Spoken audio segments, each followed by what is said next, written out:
Greetings, imagination connoisseurs. Once again, it is I, your Duke of Dope Discourse, Robert Meyer Burnett. I invite you to watch and listen to the Designing Hollywood podcast, brought to you by Martika Ibarra and the great, legendary Hollywood costume designer, Marilyn Vance.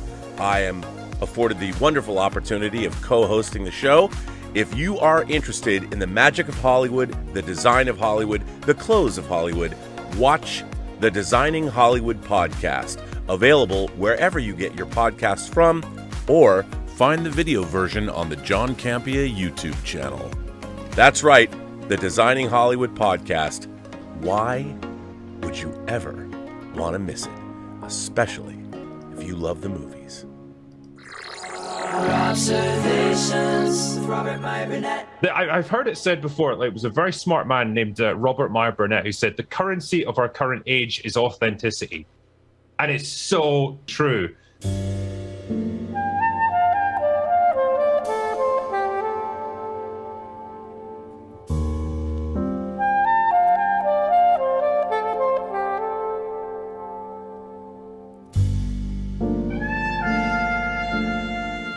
Imagination Connoisseurs Unlimited, in association with Max Allan Collins, brings you the upcoming full-blown audio drama, True Noir, the Nathan Heller Casebooks, starring Todd Stashwick in the role he was born to play.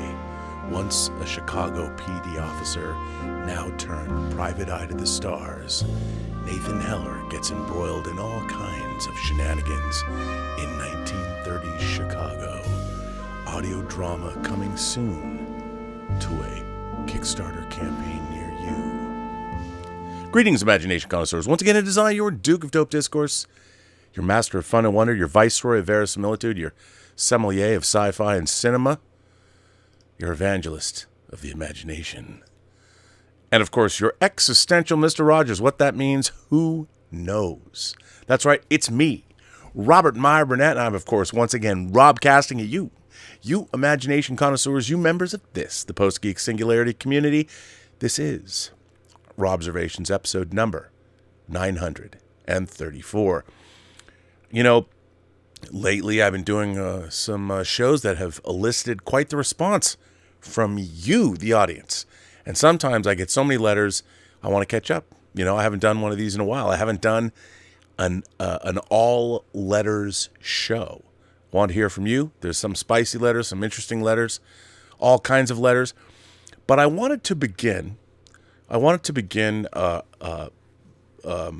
answering publicly to somebody in the comments section of episode number 900 and, of course, 33.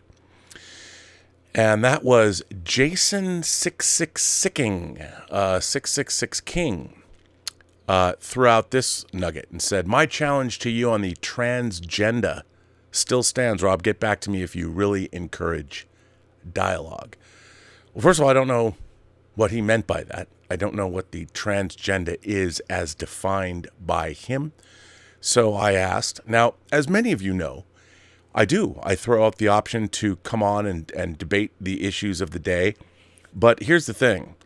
I am certainly not a sociologist. I mean, in terms of how it relates to entertainment, I'm happy to have those kinds of conversations. But first of all, I'm not sure what he meant by transgender. I could probably guess. But so I asked. And so, you know, it was an exchange between him mostly and other people that became a little cantankerous. But I kept asking, I don't know. I really didn't know what he meant, because there is a podcast called The Transgender, which I haven't listened to. But he ultimately wanted to debate what he called my position on trans issues. Well, first of all, I don't really have a position on trans issues because I'm not trans, so I don't feel that I have the knowledge to speak to those issues. What he then clarified was I had postulated, and this is, of course, talking in terms of Star Trek and things like that, that I believe that it's possible, it's a possibility that eventually medical science might advance to the point where we might discover that gender dysphoria is not necessarily It's actually a human brain might have, there are differences between the male and female brain, but indeed that a feminine brain, because of what happened in utero, actually developed inside a male body. A biological male might have brain chemistry that is mostly female or tends to be female. Now, I don't know if that's true, but I could say it's a possibility. And that in, a Star Trek future, that could be easily fixed when they could identify these things when a child is born or even in utero. And because I believe that, like many things, when it comes to human beings, a lot of them are naturally occurring, whether it's intersex people or, most of the gay men that I've ever known in my life, and I have a lot of gay friends, they were born that way, and it was a naturally occurring thing. So for me to debate those kinds of issues, I was just making a presupposition, a thought that I actually tend to believe. I have no basis, no medical facts exist, but that was something that was brought up on the last chat in the comment section. I can't debate something that I don't know anything about. I'm not a neuroscientist. I've looked up, there's interesting studies in that direction, but nothing necessarily conclusive. So it's not the kind of thing I would bring anybody on this channel to debate.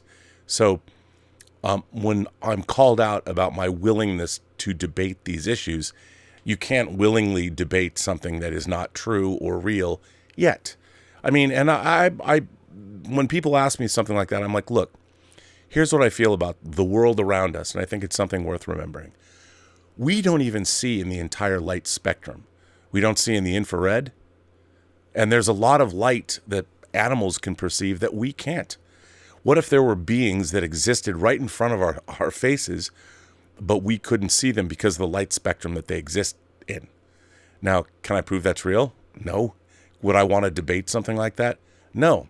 But I do know that humans see in a limited spectrum of light. What that means, I don't necessarily know, but I know it's out there. So I'm willing to happily debate whether my opinions on Star Trek, you don't like something, I can debate that. Star Wars, superhero movies, Marvel, things like that. DEI, perfectly willing to talk about it from a storytelling standpoint. But medical issues, things like that, out of my purview, beyond my pay grade. So I just wanted to clarify that for Jason so he understood. I'm not trying to duck him. So let me just begin with that. So I'm just going to jump right into, I have received a lot of letters in the last couple of days. If you want to sign or send a letter to me, postgeeksingularity.com is where you can go and do just that. So I'm just going to jump into it. And the first letter comes to us from Jake. And Jake's subject headline is Thoughts on Your Deconstruction of the Amazon DEI Nonsense. Hi, Bob. Sorry, I couldn't resist the For All Mankind reference, as I saw it when you read a previous letter, so that will be my salutation from now on. I recently started watching a show called P-Valley. It's about a strip club in the Delta in Mississippi. One of the main characters is a very flamboyant gay black man who would probably kick ass on RuPaul's Drag Race. Several of the main characters are black women who might be considered stereotypical as they are thick with big butts, and not that I'm complaining. I'm now 4 episodes in, and I have yet to see one Asian person. I admit that there's a rich white businessman character who is trying to exploit the community. I probably would not have given this a second thought. However, now all this DEI crap is making me more aware of how race is portrayed and how it's now detracting from my ability to enjoy entertainment. I watch a lot of shows from the British Isles, Australia, and New Zealand. When I watch these overseas English shows, I've come to the conclusion that there are 4 things that potentially cause issues with American audiences: accents, slang, vernacular, and idiom. So P-Valley is possibly the only American show that has tripped me up on these things. I have dated black women and have some exposure to Southern black culture. Virginia, not the Deep South, so I know terms like high yellow and red bone. However, this show has opened me up to new slang and vernacular that I was not familiar with. and at times the accents that I find hard to understand. From what I do understand, this is a fairly accurate portrayal of this culture. All I can say is, I want more of these types of shows. I know we're getting some, such as Reservation Dogs, etc. Another show that I like is a British show called We Are Lady Parts. It's about a British Muslim all-female punk band. I think it's really clever and well made. It's about how the main character has to navigate between her desire to pursue a traditional Muslim life and expressing her musical talent in a punk band. From a diversity perspective, almost all of the people in this show are South Asian, Middle Eastern, and Sub-Saharan Muslims. Not super diverse, as they exclude so many people and cultures. I know you want to see these other types of stories. Have you seen or are you familiar with these shows? If so, I'd love to hear your opinion of them. By the way, you probably know this, the license plate of Miller's Deuce Coupe in American Graffiti is THX138, which apparently you can buy a replica of at Walmart. Unlike you, I don't collect things at all, but I'm thinking of buying one. I bet you already have one. I do not have one, Jake, but I would like to get one and put it on the shelf. I haven't seen any of these shows, but I think you bring up what I'm always saying. The more specific the milieu of the story is that you're telling, the more interesting it becomes, especially if it's a world that a lot of people don't know. I love vernacular and idiom, and I love different accents. You know, I've been watching The Tourist, which is the Jamie Dornan mystery show that's set in Australia. It's on Netflix. Elizabeth and I started watching it, and of course, there's a lot of Australian accents in it. And I've always loved different cultures. I love delving into realms that I've never been a part of or I've never seen.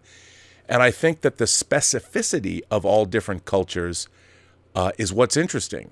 So if you want to drop me, a story about a Muslim, all-girl Muslim punk band, bring that on. I love that idea.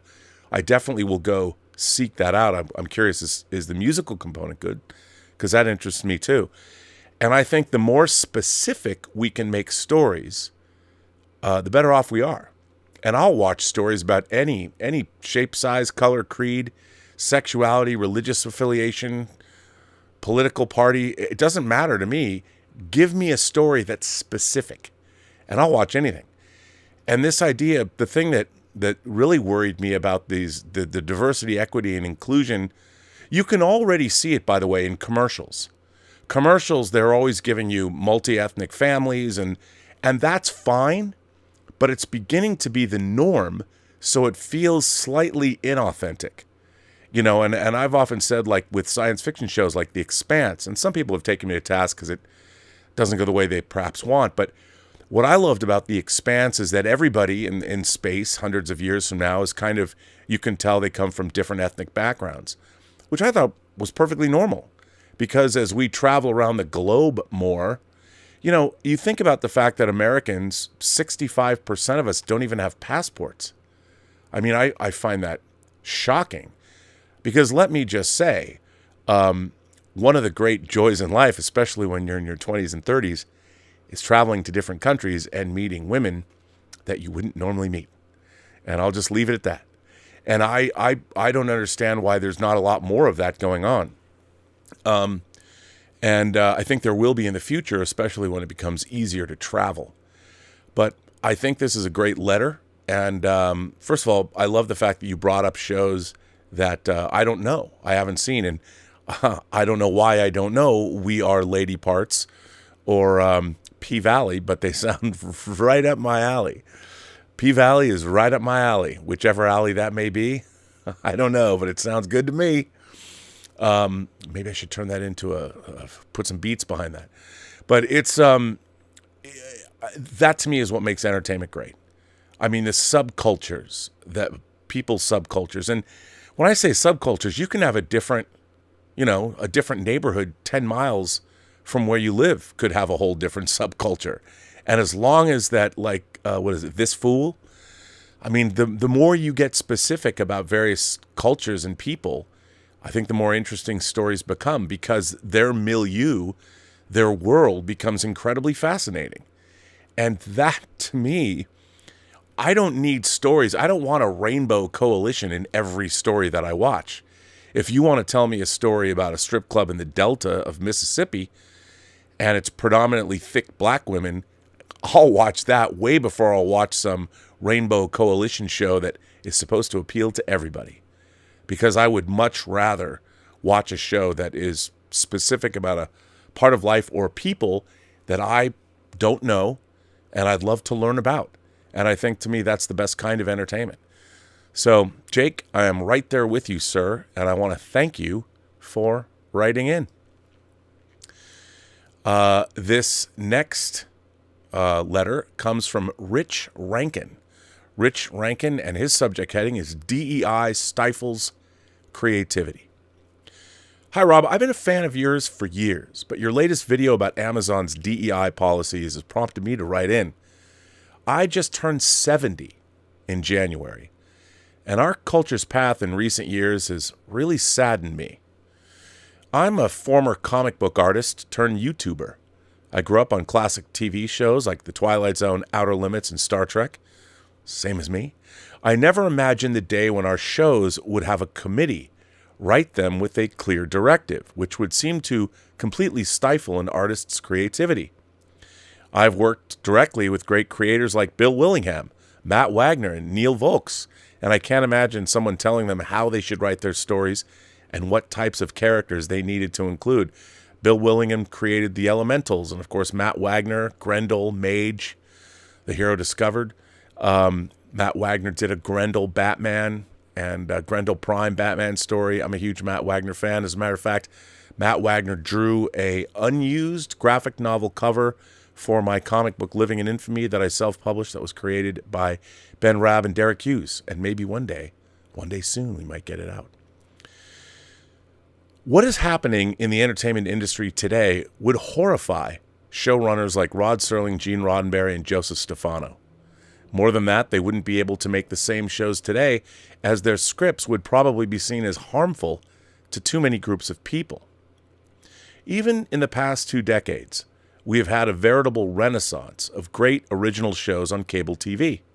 Shows like The Sopranos, The Wire, Breaking Bad, and Game of Thrones could never be made under Amazon's new draconian DEI policies. Where does this leave a show like Reacher now? It's a show that seems diametrically opposed to their new policies, but is crushing it in the ratings. It's been renewed for a 3rd season. But how do they continue to make this show if they follow their own DEI storytelling policies? I haven't even gotten into what these major companies have done to comic books and movies, and how they seem intent on destroying comedies and humor, as this letter would be far too long. It seems like they're intent on losing shareholders' money as fast as they can and destroying what should be their cash cow brands. I'm thinking specifically of Star Wars and the MCU here. Instead, they're focusing on the message they want us to swallow, which is dividing us further as a culture instead of bringing us all together. I'll end this by saying that the quickest path to destroying creativity is to give these upcoming writers a blueprint for what they can write about and who they should include, instead of encouraging them to pursue original ideas about real-life experiences. Or maybe that's the problem. They never had any real-life experiences to pull from yet. They're just hired because they've checked some corporate box instead of being the best person for the job. That's all I've got for today, Rob. Keep up the great work. I'll be watching. All the best. Rich Rankin. P.S. Shameless plug here. My YouTube channel is at Rerun Zone. That's RERUNZONE. And talks about all the classic TV shows and movies I grew up with. Maybe someday you can come on a live stream and geek out about the classics. Cheers. Well, Rich, that sounds good to me. I will subscribe to the Rerun Zone and check it out. You know, you make a really good point. And I was thinking about this, and certainly the American comic industry. Here's something that I've noticed, and this, hey, correct me if I'm wrong, come debate me if you'd like on the show, and I mean that for all of you. One of the things that I've noticed about a lot of, especially this happened in the comic book industry, I always believed, personally, in my consumerism of stories, whether in novel form, comic form, audio dramas, movies, television shows, I always thought that the messaging of movies and the messaging of stories of any kind of any comic books too, is that a story was supposed to, its messaging was looking not, it wasn't about the creator, but the author of a story was looking out at humanity as a whole and using the specificity of the story they were telling to delve into more general ideas about the human condition. So authors were leaving themselves behind and trying to seek out human truths in their specific stories, whether it's a detective novel, a horror story, a science fiction story. Obviously, horror is a great genre because metaphorically it's about the human condition. A lot of the time it's about mortality. It's about facing death. It's about finding courage in the face of great adversity. I think a lot of the great stories are about those things. I used to believe that, and I still do. I'm seeing a lot of creators inserting themselves into their stories. What's happening is, and I see this online all the time, the people that I'm watching rant and rave, whether it's on TikTok or Instagram, a lot of them strike me as people that have never gone anywhere. And they've never experienced life. Because to go out into the world is to experience not yourself. And I think one of the byproducts, maybe this came about more of COVID or whatever, people are all alone stewing in their own juices. And they're becoming hypnotized by their own desires, and they're seeing the things that they want to hear reflected back at them. And I see a lot of that happening with the discussion of current world events. And I think one of the things that travel especially does is it immediately gives you a perspective that simply because you're out of your comfort zone, what you want becomes irrelevant. I mean, I remember the first time I went to Europe with my film Free Enterprise in 1998. It was October of 1998. We went to the Sitges Film Festival. It was the first time I'd been to Europe. And we were going, Sitges is a small town that's 20 kilometers south of Barcelona on the Mediterranean. And from the time we landed, everything was different. Every single detail. And for somebody who loves detail and loves setting and milieu and all that, everything was exciting. It was a constant barrage of the new, especially the women. But it was fantastic. And I loved it. I loved every minute of it. And I met a few Americans on my trip who would complain. First of all, you're in Spain and in Barcelona, and one of the great joys of Spain is the food. And I'm not a foodie, but my God, did we eat some great food. Whether it was fresh lamb, whether it was paella, whatever it was. I mean, but I would meet Americans like tourists or people that were there for the festival, and they would complain about the food. And I'm like, what are you talking about? Why would you be looking for if you're in Spain, why would you want anything that was in front of you? Why would you want anything to be remotely like it is in America? I mean, for me, it was like being on an away team, going to a different place. And the time that we were there for 2 weeks, we really got a sense that we weren't just there for a day or two. We were there for the festival, but we went into Barcelona whenever we could, and we had some amazing times and did some amazing things. And I met some amazing people, certainly. It was a very memorable trip, but the whole point was to leave yourself behind and to look outward into the world. And to me, that's what storytelling would always do. That's why I loved, maybe that's why I've always loved stories, is because it gave me a window into the universe that there was no other way to get. And, my passport is actually, it's down here somewhere. It's never too far away from me. Because there's always the idea that somebody's going to call me and go, I need you on a plane to come across the ocean right now. I'm like, yes, sir. That's why my passport is freshly renewed. I've gotten a real ID now so I can fly. I've got it all. I'm all ID'd up so I can leave at the drop of a hat. But listen, I want to thank you for writing this letter. Rich, this was a great letter. And I think there was a lot of truth in this letter. So thank you very much. I very much appreciate it. Let's see who is next. The next is, the Gina situation. Joe P. writes in, the Gina situation. Greetings, Rob, and the Post-Geek Singularity.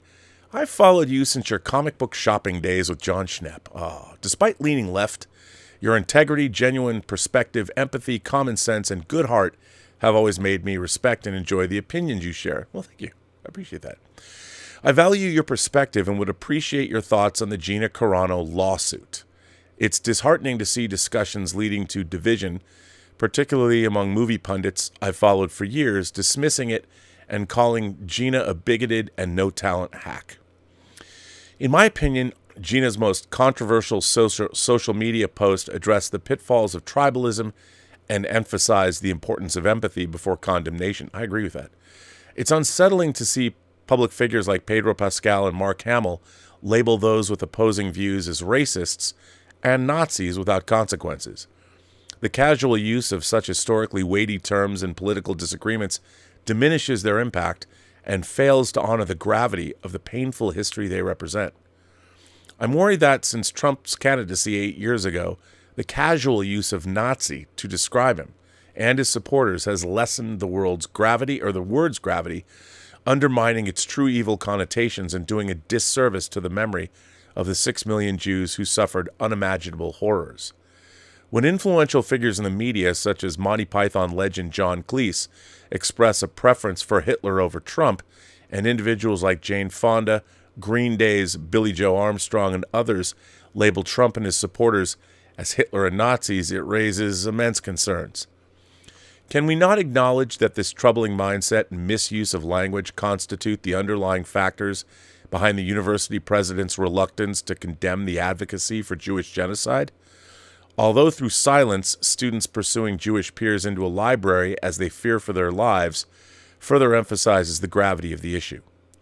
Additionally, the unsettling alignment of members of Congress with those orchestrating events on October 7th underscores the interconnectedness of the breakdown in language and the rampant tribalism prevalent in our society. Is Gina Carano's lawsuit not the tip of the spear to push back on this tribalism and the dehumanization of those with whom one might disagree? You combat bad ideas with discussion and better ideas, not the vilification and silence of those you disagree with. In the case of a publicly traded company like Disney, where one group of employees can freely demonize a segment of the population for holding differing opinions without consequence, while another employee is terminated, irrespective of talent or career position, for advocating against tribalism, do you believe this warrants legal action, or in the larger context is as inconsequential as some movie pundits suggest? Wishing you nothing but the best, Minister of Metal. Joe P. I like this letter. I thought you presented this well. This could definitely have gone other ways. So I appreciate your careful yet well-stated position. Now, again, this sort of moves out of the area of my expertise, but I would say this. Many people, like Rod Serling, wrote a lot of stories, especially in the Twilight Zone, about exactly what you're saying. And I think what has happened in our society is a breakdown and understanding, and in a way, sort of an intellectual dishonesty. The fact that Nazi or calling people Nazis has become a casual term. Look, I never thought I would have to explain this, because how many movies about the Holocaust or how many TV shows about the Holocaust have we seen? I mean, but I guess Schindler's List came out 30 years ago. And so people seem to forget. I hear that on college campuses, 65% of students don't even either know what the Holocaust is or don't even believe it exists. And it's a little disconcerting. But let's take away, for a minute, let's just stop and realize that, remember, I always want to preface this by saying people talk about the 6 million Jews that were exterminated. in concentration camps, there were also 6 million other people, undesirables, homosexuals, Romani people, all different kinds of people that the National Socialists that were in power in Germany thought of as undesirables. And make no mistake, had they captured the world, a lot more people would have been put into those camps. It was a systematic, industrialized extermination of 12 million people. A true genocide. And again, the word genocide is now in casual use as well. I think all intelligent discourse has broken down in this country, especially in America, especially. Our rhetoric has become infantilized. We are throwing around words like we're kids on a playground, and it's unfortunate. Gina Carano made what I would say was a bad analogy, but anybody who has any kind of intellectual honesty could tell what she was trying to say. Now, I don't think that Gina Carano, and it's not her job to be some kind of great political thinker. Christopher Hitchens, she is not. But that's okay. I think when people say things, especially in the public sphere, we now live in a world where people would rather demonize, crucify, burn at the stake, because that's more fun, than actually stopping to be like, oh, wait a minute. Okay. Upon first glance, this may look like something horrible. And by the way, we want it to be. We would much rather have it be horrible so we can get mad, so we feel better, like, here's something that I can get an ounce of satisfaction because I've done the right thing. I fought the good fight today against what somebody said on Twitter or somebody said on X or whatever somebody said in social media. It's unfortunately, it's completely dumbed down our discourse in the public sphere. And it drives me crazy because it's made us all monumentally more stupid. And I don't like that. I have not read what her actual lawsuit is. Lots of people have workplace grievances. I would say that if she had contracts, I mean, they were building a show. They were building a Rangers, a Star Wars show about her character. That was probably something that was going to happen, and she probably had a contract or something. I would assume, again, I wouldn't want to speak on the legalities of her lawsuit, but I do not think Gina Carano is a hate-filled Nazi supporter. I never got that impression from her. I've certainly never seen any indication of that when I've seen her footage of her at events or talking to fans or anything like that. And I think that needs to be taken into consideration. And I think people need to take the time to think about what everyone is really saying. And look, closer examination, if people have said really offensive things, it's probably a good bet that's not the only offensive thing they've said. And I think people need to start being holistically judged. Go back and look at do they have a pattern of bad behavior? And if that first of all, identify why we just have decided it's bad behavior. And if it's an ongoing pattern, well, then there's maybe something that should be done. But if somebody says something that's ill-conceived in the moment or and the rest of their lives don't back that up, I don't think there's any reason why the villagers should come up with torches and pitchforks and destroy someone's livelihood and indeed all the work that they've done before that. I mean, I'll tell you one thing. Gina Carano was in a movie that was made by Steven Soderbergh, one of our great indie filmmakers, and that whole movie was dubbed. They dubbed her voice because Gina Carano was not the greatest actress in the world. Did I see her go out and scream and yell and bitch and moan and complain? I don't know. Maybe she did. I don't think she did. I don't remember her saying this, but can you imagine in this day and age? I mean, it's one thing to dub an actor in a James Bond movie, his entire performance.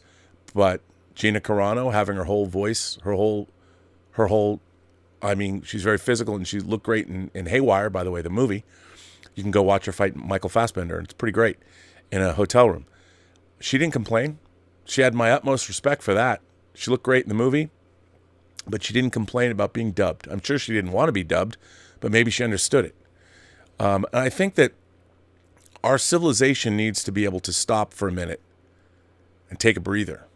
And, I worry. I really worry about the direction that our civilization is going in. I mean, this is such a weird thing. I keep thinking about the Cuban Missile Crisis and how the world came to the brink. The missiles were very close to flying, and we almost started a nuclear war with Russia over the Cuban Missile Crisis. But at the very last minute, they were able to de-escalate and sort of, stop that situation from going full-blown nuclear. I don't know if we could do that today. I really don't know. And because people are more interested in themselves feeling better. We have to be all doing the right thing. Well, again, like the previous letter writer, and what I was saying is we need to start looking outward and trying to figure out what is best for the community, what is best for the world, not what's best for us at the moment. And I think we really, especially going into this election year, we have to remember, especially as Americans, we are all bonded together by the fact that the one thing that America has, more so than any other place in the United States, more so than the United States has more than any other place in the world, we have the ability to dream something up and make it happen. You think somebody will help you, and hey, let's hope most of those things are good things. But more so than anywhere else in the world, Americans can dream shit up and make it happen. And let me tell you, that's why I think a lot of immigrants want to come to this country. We are a nation built by immigrants. So what we should be doing is we want to foster the idea of immigration happening so the people that come here add to the amazing tapestry that is America. We don't want people coming in to dismantle America. We want people to come in and we want to be like, hey, come in and plus us, plus the United States. Bring us something we need, something we don't have.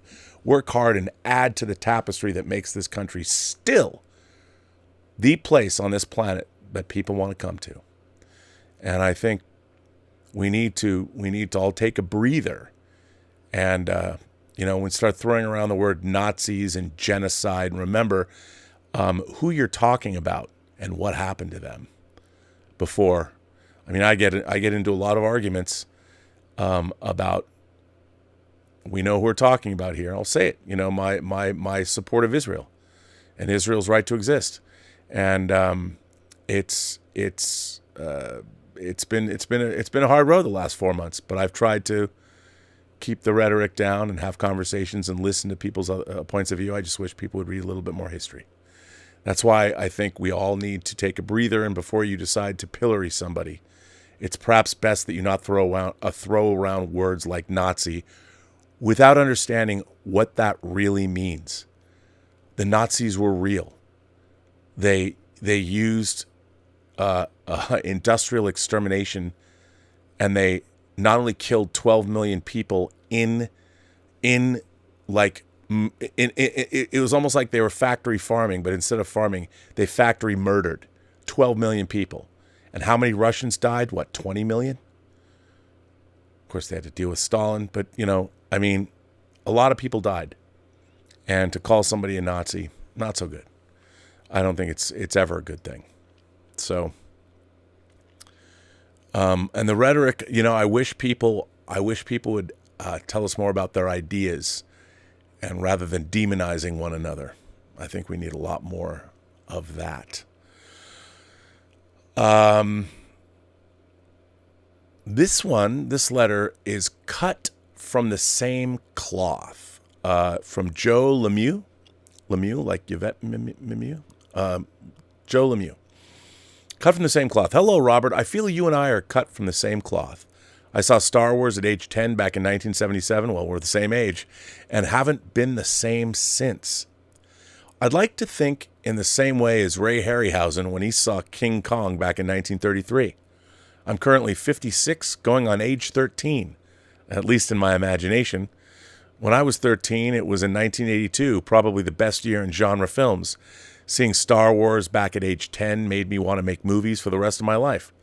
I currently have an independent film production company in Farmington, Massachusetts called Dream Apex Pictures. And we're showing our latest finished short film, I'm not going to get this right. Celophasis? Yeah, I think so. Based on H.P. Lovecraft's short story. All the special effects are practical between the creature puppets and miniatures. Oh, I want to see this. We were able to cast Tony Todd to be the voice of glowing alien probe. We meet him in Burbank and recorded his voice. He is a gentle giant. I've worked with Tony. He's amazing. Tony and I bonded on an episode of Deep Space Nine called The Visitor, of course, where he played the elder Jake, where Jake lost his dad in an accident. I lost my dad when I was age 16. He was a Quincy firefighter, and it wasn't at a fire. He was having lunch at headquarters when his heart stopped. But what better place than to be at a headquarters where all the life-saving gear was there? Tony and I were also speaking Klingon to each other. You guessed it. I'm a Trekker from the original series to 2005. I'm not going to get started on current Trek. I grew with Creature double features on Saturday and Planet of the Apes and every other pop culture geekdom I can explain. It was a wonderful time to come of age.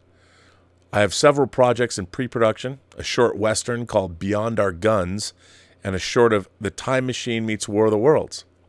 I've been mentoring young filmmakers to get involved, telling them, we will get you up there with the camera and show you how this all works and have fun.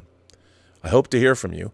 I'd like to share links of our projects, and I also have DVDs and Blu-rays of my first 3 features, Creeping Paralysis, Veil of Blood, and my Billy Wilder love letter, The Stoop. I hope you have a great day. Keep up the great work. You continue to inspire us. Well, I love this. And he says, call him anytime you'd like to talk about hanging out at Ray Bradbury's hanging out with Ray Bradbury back in 1995. Well, what a great letter. Thank you for that one. That's great. I will get in touch with you. That's a great letter. So thanks for that. This one comes from Terrell Williams. Terrell Williams. The subject headline is, Terrell, are you an anti-fan? Hello, Rob. This was written on February 7th, 2024. In honor of Black History Month, I would like to give a quick shout out and sincere thanks to the early Hollywood soul pioneers of pop culture that were very influential to me while growing up in the 70s. Greg Morris from Mission Impossible, Nichelle Nichols of Star Trek, Don Marshall from Land of the Giants, Jim Brown in The Dirty Dozen, Richard Roundtree, who was Shaft, Bill Cosby in I Spy, William Marshall Blackula. He was also Dr. Richard Daystrom in the Star Trek episode The Ultimate Computer, building on my work. Carl Weathers, Rocky, obviously, the great Carl Weathers, and of course, Billy D. Williams from The Empire Strikes Back. After what? That's a great list. And you know what's really interesting is to see like what movies Jim Brown popped up in and what places Don Marshall popped up in too, and to see, because these actors were all working during the 70s, and they all did some really interesting stuff. So we honor them. Go to the IMDb and check those ladies and gentlemen out, because a lot of them had very long and very distinguished careers. After watching the recent 2-part Robservations episode on the Anti-Fan, my immediate reaction was, and the Starfleet Academy Award for Outstanding YouTube Video Commentary goes to Robert Meyer Burnett, the ultimate imagination connoisseur. Oh, you honor me. You flatter me. Well deserved, my friend. At my age now, have I become an anti-fan? I hate to say this, but the time has come to retire some of my lifelong favorite TV and film franchises and literally throw them directly into the Phantom Zone.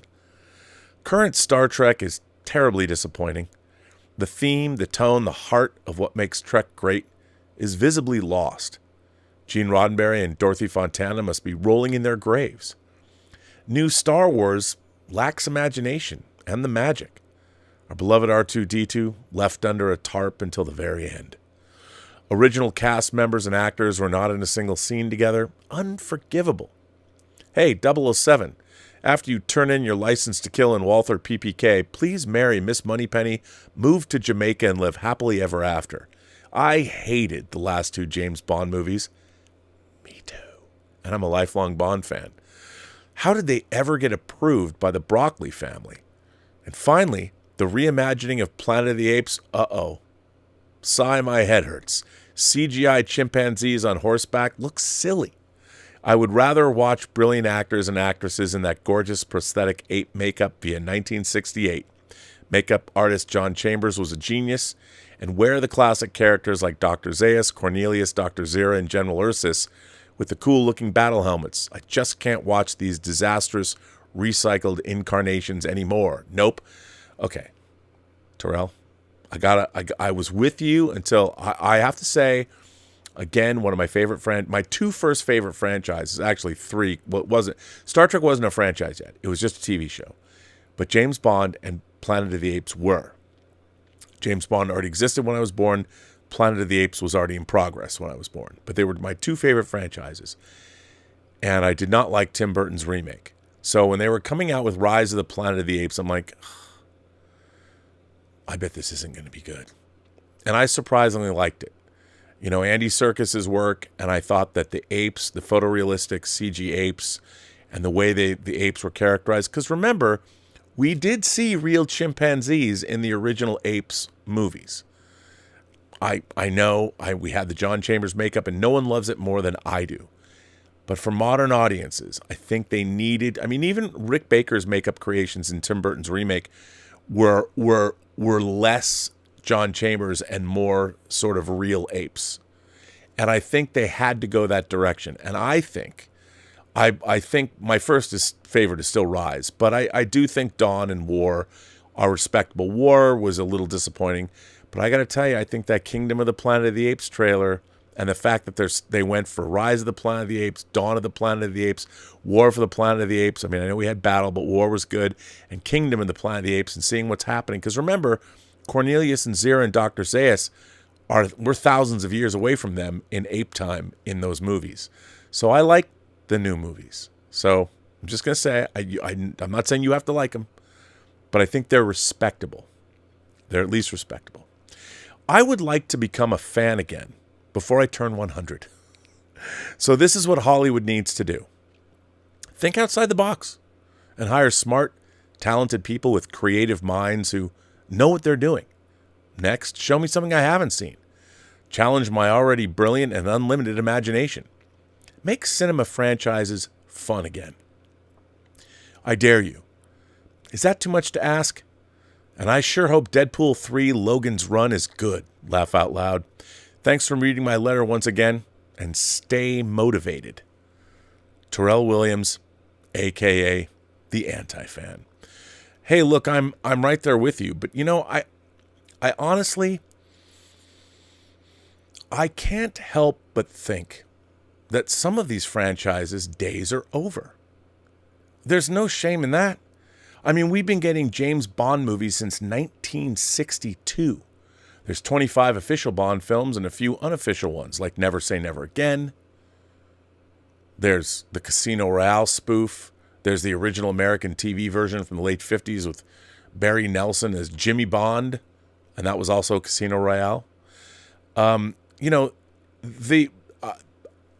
I understand that Hollywood is risk averse and always falling back in these franchises is something that they want to do, but we desperately need new franchises. And I keep talking about this. I mean, you could say that the Fast and Furious franchise, which is pretty much also needs to be retired, but at least it's a franchise that started in the 21st century.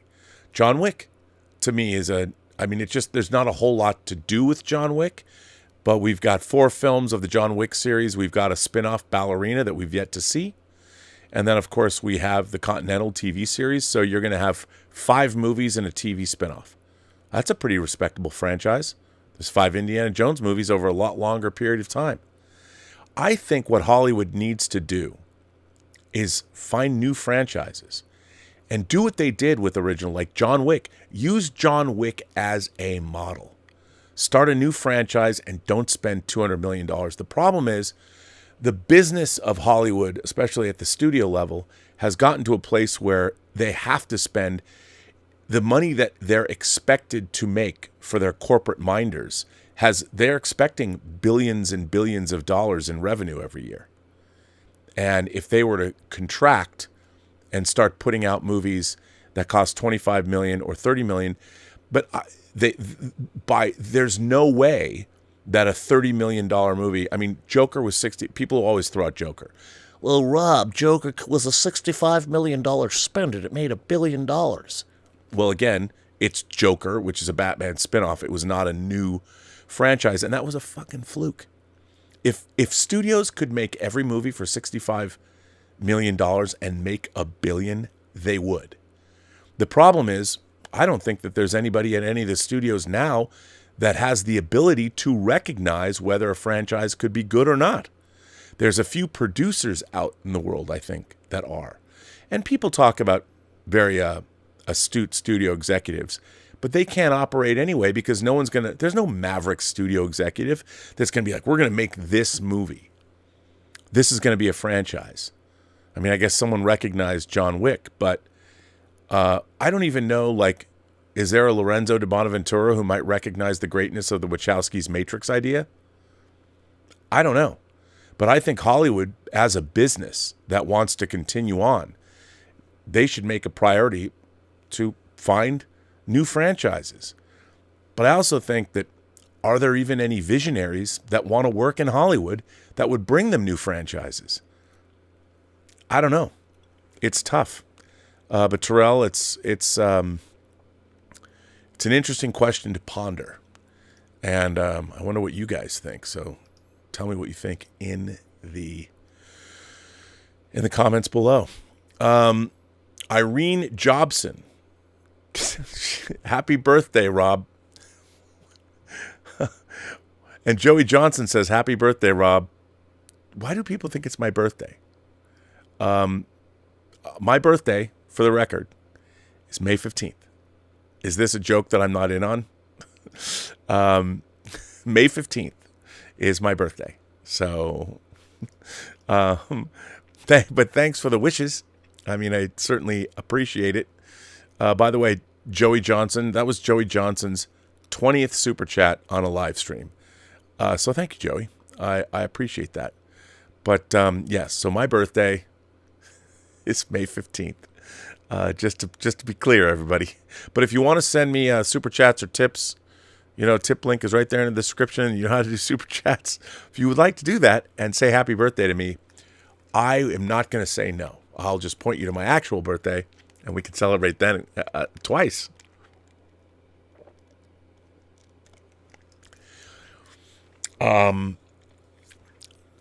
This should be interesting.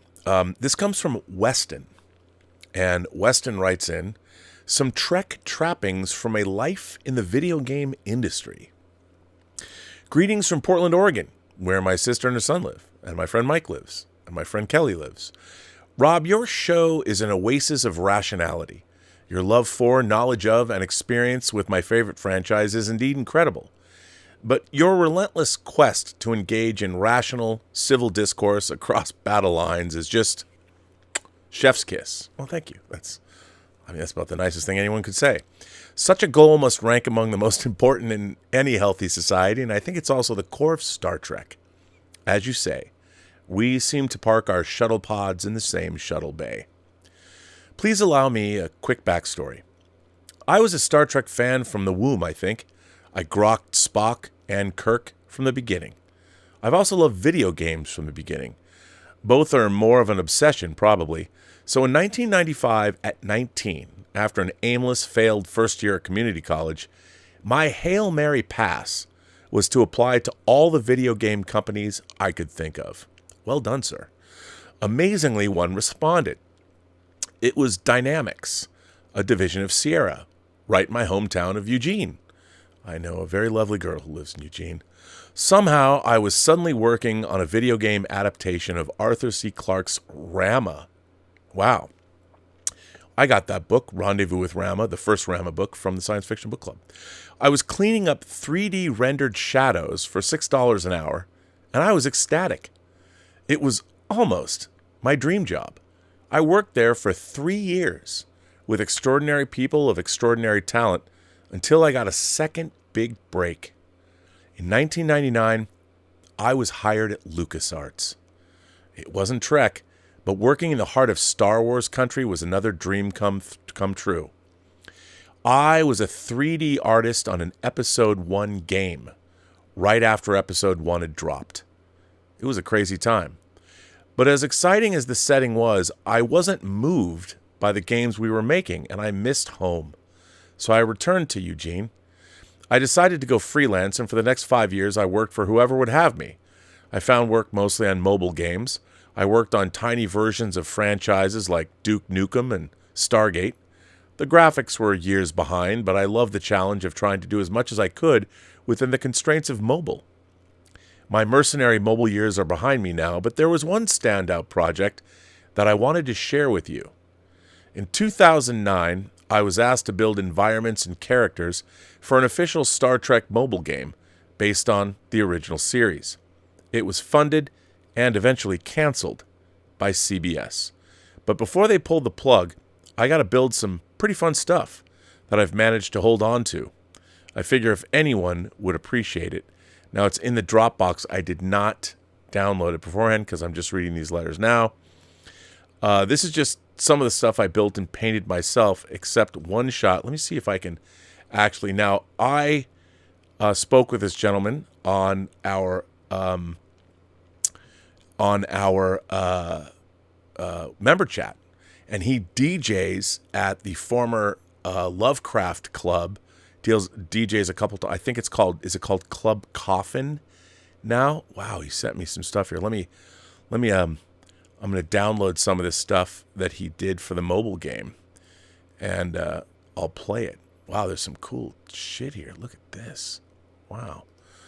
Oh, you guys have got to see this. I got to put this on. I got to put this on for you guys because this is pretty impressive for 2009. Wow. Okay, I've downloaded some stuff. So let me get back to this. So Weston, who I met, this is one of the things I love about members. So for those of you who are not members of the channel, we do have these bi-weekly member chats, and they're really, really fun. So let me see if I can get these and play them for you. Let's see, I got the MP4s. Oh, some are JPEGs and some are MP4s. So let me load them up, and I will show these to you. Let me make them big and make them full screen so you can see them. These are really impressive. So these were done, as he said, in 2009. Wow, this game never got made. This is rather depressing. So here we go. Here is some of the work that we were just hearing about, and here you go. Wow. 2009, that's pretty rad. Look at that. I mean, that looks like an original series set with a ceiling. Very impressive work. And this continues on. And I'll play this one. Wow. This is really cool stuff. Little office transporter there. Wow, this is great. I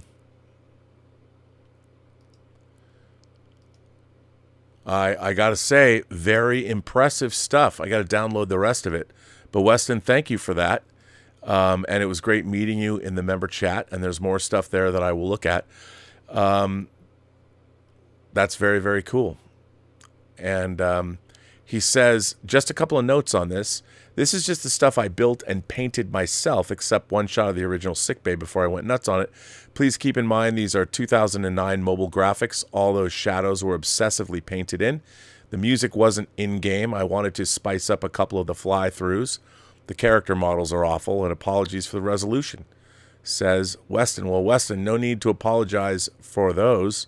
That was really cool. What a cool glimpse back in time to something we never would have been able to see otherwise. So thanks very much for that. Thank you for that. I ask myself, what's a Bendu? Sends in a tip. Happy birthday, Rob. I apparently have missed out on this joke. I feel like I'm not. I don't know what to say, which is a bummer. But what can I do? I don't know what it means. I don't know what it means. Asterisk fan writes in Amazon diversity. Says, Dear Rob, I watched your program this morning and I don't see anything wrong with Amazon's statement. I think you actually misunderstood what they were saying. They're actually talking about diverse storytelling, meaning that one could write a play about a family living in the Congo or farmers trying to survive the harshness of Iceland. It's a call out for all writers to write about the communities or the history they know, and if it's good, we might be able to do something with it. But they weren't. They were talking about how you actually write a screenplay. I was specifically reading those things, but I'm with you. I wish that's what it was saying, but I don't think it was. What's wrong with that statement? Amazon is a global brand, and I, for one, would be interested in stories, as you mentioned, about Korean, Egyptian people. Like I want to see Succession, New York-based dramas. They're actually saying they want accurate storytelling about our diverse world and accurate to the arena they are telling, whether it be about Eskimos or Aboriginal Australians. I didn't get that from anything I read. You say you want diverse storytelling from different communities, and that is what they want to give. Inclusion storytelling means stories that can be submitted from all points of view, backgrounds, and culture. I agree, but what I didn't examine was what they expect their crews and their casts to be made up of, which is 50% underrepresented groups, as they put it. So maybe that would have given further evidence. Look, I'm all for diverse storytelling, but they were actually telling screenwriters how to write and what to write, which I have to say that I object to. But I'm with you here. I'm always the one that's talking about, tell me a story I haven't heard yet from a land I haven't heard it from. But but remember, those stories have to be faithful to the community you're discussing. So if it's about Japanese samurai, then it wouldn't have, as you said, a white, blonde, blue American boy with shiny teeth pretending to be samurai. Like you wouldn't have a Japanese person on board the Mayflower again if you read the paragraph, if it states accurate. I think what they're doing is great, and that anybody from any culture, background, or sex can develop a TV show or movie on their platform, and it will not be unread. But it has to be good and chosen on merit. See, I don't think that's what they were saying at all. I don't see what's wrong with this. If you don't have a problem with diverse storytelling, I think your friend Chris Gore and yourself have jumped over the fence on this and not actually thought about the words properly. I thought you both to be well read. As an indie filmmaker who knows if you have an idea, here's a platform for you to go to, and you know by this statement you will not be discriminated against if you want to put out a project about white dudes going to a frat party. If that's accurate to the culture, then it's okay, and it will only be turned away if your story is shit. Also, I'm pretty fed up with this American culture war shit that is invading other parts of the world. Well, we can agree on that, but what I was reading was they were actually telling writers how to write. And I think, look, as I said, what they're talking about is they want to homogenize storytelling and be as inclusive as possible. And what I was reading was the things that they were telling people how to write characters. That's what that was about. And what they want to do is they want to hire 50. But here's what's really interesting. Nowhere in any of that did they talk about great storytelling written by people that are terrific writers. They were not talking about the merits of the actual stories being told. They were telling everybody how to write the stories, how not to fall back on stereotypes. I mean, and I hate it, but their example of a sassy Puerto Rican woman, I mean, what's really interesting is I'm convinced that everybody still thinks of Rita Moreno's character from West Side Story, or Ariana DeBose's character from West Side Story, who was a sassy Puerto Rican woman. And I don't think if you describe a Puerto Rican woman as sassy and you're thinking about Rita Moreno from West Side Story, that's necessarily a bad thing. What you want to do is when you're writing a screenplay, you have to paint a picture as quickly as possible with as few words as possible, because you only get up to, if you're a great screenwriter, 4 sentences per descriptive paragraph, and hopefully shorter than that. It's funny. I'll read you I myself am in the process of 2 different screenplays. I have drafts with each, but I wouldn't. I'm not ready to show them. But I will read you just from something that I'm working on right now. I will read you 2 character descriptions. It just so happens that both of these characters are, in fact, white men. So I'm not going to read the character name, but I'll just read this. Here's my character descriptions, and you tell me. Our host, a world-famous televangelist, tall, slender, bespoke, a pale-skinned smooth talker with an armor-piercing gaze. His radiant smile threatens to engulf his entire face in a single gulp. That's it. That's one character's description. Here's another character's description. The character's name, perhaps 70, or at least looking like it. Sits in the waiting room like Philip Marlowe on the worst day of his life. Gray hair, face like an ex-cop.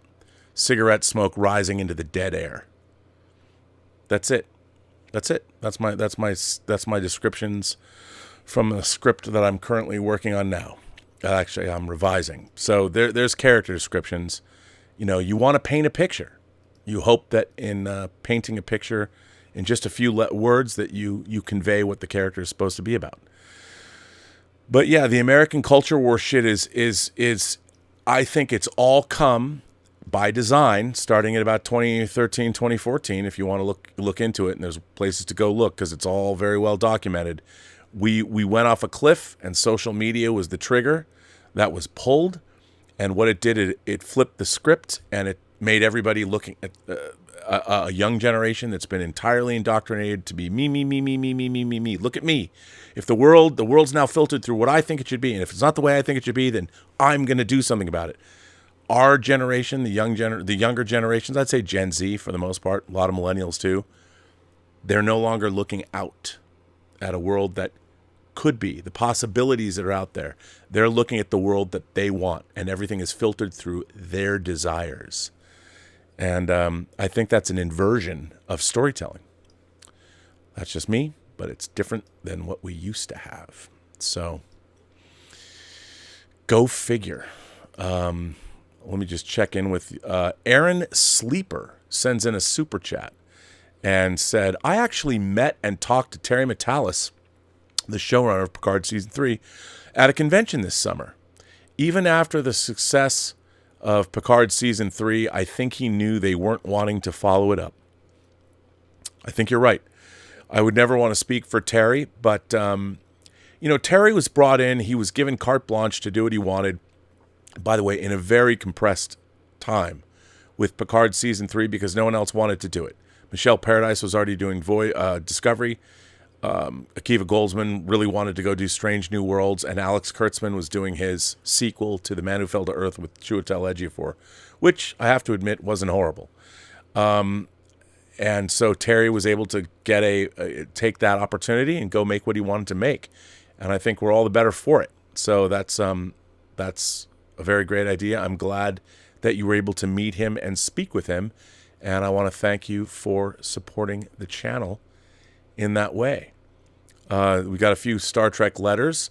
Ruben Hilbers writes in, his subject heading is Modern Star Trek. Hi, Rob. It's been a while since we've had a good Star Trek rant, and I considered asking for one, but then I remembered the old Klingon proverb of revenge is a dish best served cold. So please stick with me. Yenna Chordan was walking down Scar Gully, and that was a miracle. She had been born on a planet called Valeris Prime 28 years ago, and above her green eyes, her blonde hair was in what humans would call a pixie cut. Yenna was light-skinned with a tinge of green, giving away her Romulan heritage. One other indicator of this, namely the tip of her left ear, had been shot off by her idiot brother Remus when they'd been kids. But that was a story for another time. She was walking down the gully to reach her current home of Nothing, Arizona. Her first trip to Nothing had begun when the Jem'Hadar had wiped out her old home off the map. This had been mere days after the Empire's entry into the Dominion War, It was only recently that she had learned that this was because her world had been home to a small listening station. Yenna had survived because of her employ with the Imperial Parcel Service. She'd been away delivering a shuttle full of parcels to Starbase 276 when the attack happened. Yenna had tried to get back to the Empire. Alas, the Jem'Hadar had been shooting at anything with a heartbeat, and she had been forced to flee deeper into Federation territory. Eventually, her shuttle had broken down, and she'd been forced to land here. Up to that point, she'd been running on adrenaline and fear, but on the soil of Terra, those had run out, and her grief had finally caught up with her. She had sunk into a deep depression, expecting her life to end here. The locals, however, had other ideas. After 3 days, they had grabbed her by the scruff of her neck and dragged her into town. It had been Sebastian Dieter, the town librarian, and probably the most cranky German person to have ever lived, who had provided her with a way out of the darkness. He had given her a recording of a police procedural and told her to figure out who had committed the murder before the detective did. What had begun as a distraction had morphed into a hobby that allowed her to claw her way back to the surface. She'd found a lieutenant who always had one more question, Angus, who had taught her to MacGyver, and Thomas and Higgy Baby, who made her laugh, but who had also taught her that it was okay to have scars, and that time had very little to do with infinity and jelly donuts. See, Alex, writing mediocre Trek is not that hard. Even a total noob like me could do it. So please stop serving us this moronic dribble, you hack. Regards, Ruben Hilbers. Well, Ruben, that's a very good way to make your point. I actually would, I think that might have been a fine episode of Star Trek, and people must have to deliver packages. We've never seen a Star Trek parcel delivery service. What does that look like? You've now used your imagination to give us something we've never seen before. And after all, that's what imagination is all about. And to follow that up is Patrick Baker with his subject headline, Star Trek Strange New Worlds writers are getting paid for the use of characters they create. Hi, Rob. Referring back a few months, you've questioned why these Strange New Worlds writers rely so heavily on already established original series characters rather than creating new original characters. This got me questioning the cost of using previously created characters in new works, and at what point a character became property of a franchise to be used or abused as the owners wish. I am reminded of the whole Robert Duncan McNeill, Nick Locarno, Tom Paris situation during the creation of Voyager. From what I recall, the Locarno character had to be renamed and slightly reworked to avoid having to pay the original creator an ongoing fee. But the writers of the TNG episode The First Duty, where Locarno appeared, are Ron Moore and Naren Shankar, TNG staff writers at the time. I can see how negotiations to use that character might be needed, going from a one-time use to a 7-year run. But when does a character become part of the package? Does this mean that there are fees involved with using legacy TOS characters on Strange New Worlds? It seems Number One and Captain Pike should fall into the same Locarno category, as they were never really used beyond their brief TOS appearances. Just picking your brain, but thanks for the great content you provide. Very, very good question, Patrick. So here's the thing. I think it comes down to, and you know what? I don't know. I'm live on the air. I didn't know you were going to send this in. Let me see if I can get this about using previously existing, because this is actually in the Writers Guild agreement. Characters. I'll try and see if it'll. Okay. This is coming from the Writers Guild of America, of their own. It's called Know Your Rights and Answers to Your Questions and Then Some. Now this is very interesting. This is called Understanding Separated Rights. Separated rights is one of the most important and perhaps least understood areas of the Writers Guild of America Basic Agreement. Due to the importance of separated rights, it is imperative that writers know and understand what these rights are and how they are obtained. As these are complex provisions, please read the entire guide and consult your own attorney or representative regarding separated rights and related issues. This guide is intended to provide writers with a clear, concise, and easy-to-understand explanation of separated rights. This guide is not a substitute for the Guild's basic agreement or the applicable credits manuals. Okay, let's take a look, shall we?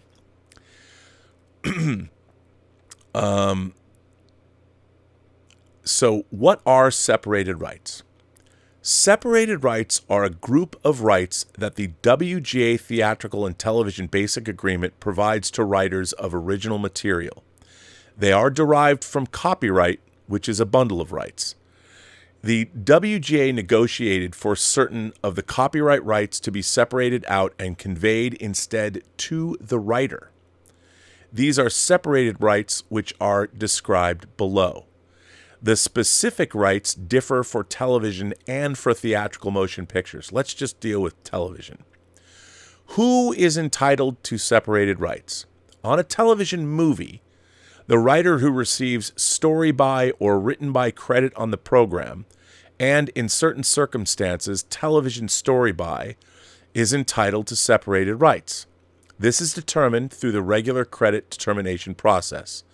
In the case of an episodic series, the writer who receives created by credit on the series as determined by the WGA is entitled to separated rights.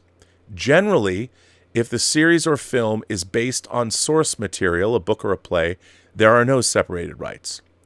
Some of the exceptions to this general rule are if the source material is factual and the writer has written a substantially new and different story from the underlying material and is entitled to a television story by credit. What are the television separated rights? For original television material, there are two categories of rights, each with its own rules and requirements. Okay, there is a graphic here, and I'm going to put this graphic up as I read this into the show, because this is fascinating, and I hope you don't think it's too boring, but I think this is going to go a long way toward at least giving people insight into this crazy business of ours. So here's the chart that comes along with this, and I'm going to just let me edit this shot and blow this up.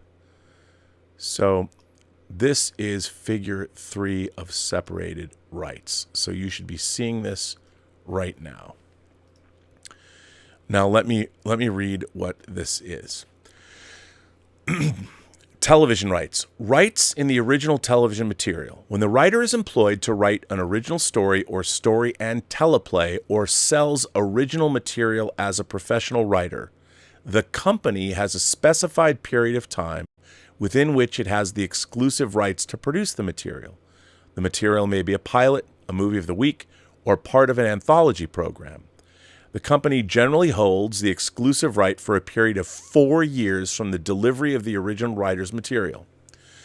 For material intended for programs 60 minutes or less, or for topical material, a subject matter of timely interest, that time may be reduced to 30 months following the delivery of the material if the material is not in active development. After the company's period of exclusivity, the writer and company share a non-exclusive right to produce the material.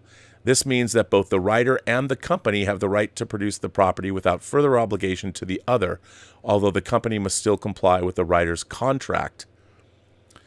Beginning with the 1985 minimum basic agreement, the writer has the right to buy back the company's non-exclusive right in order to gain exclusivity in the material. The writer may do this by paying back the company what was paid to the writer. The writer is not obligated to pay for any other charges. In addition, the writer must obligate the new production company to pay any other costs directly attributable to the literary material out of the revenue. Now, this is interesting. Number 2, the second pilot, and this is what happened with Star Trek. The company may produce a second pilot during the period it has exclusive rights, either the 30 months or 4 years, if the company produces a second pilot.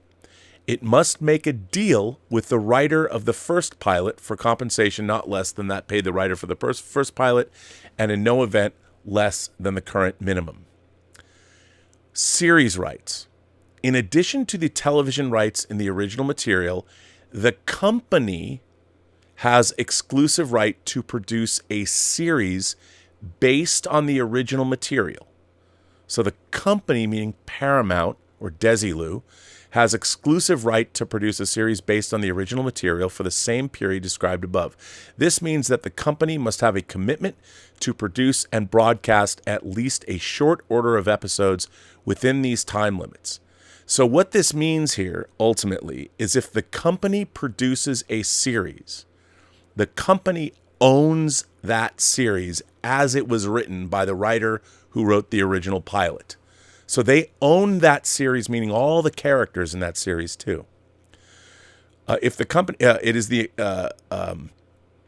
the original movie of the week or pilot is broadcast within 3 years after delivery of the original material, the company's exclusive right to produce a series extends to 3 years from the date of the broadcast. If the company chooses to produce a second pilot, the period of the company's exclusive right to produce a series, blah, blah, blah, blah, blah. If the company produces a series within the time frames, the company owns the series rights. So Paramount owns it all. If they make Star Trek, they own it all. The writers who have separated rights are entitled to sequel payments for each episode of the series produced, as well as residuals on those payments. If the company does not produce a series within the time frame outlined above, the sequel rights revert exclusively to the writer. In some instances, a writer may write a format or Bible for the television program.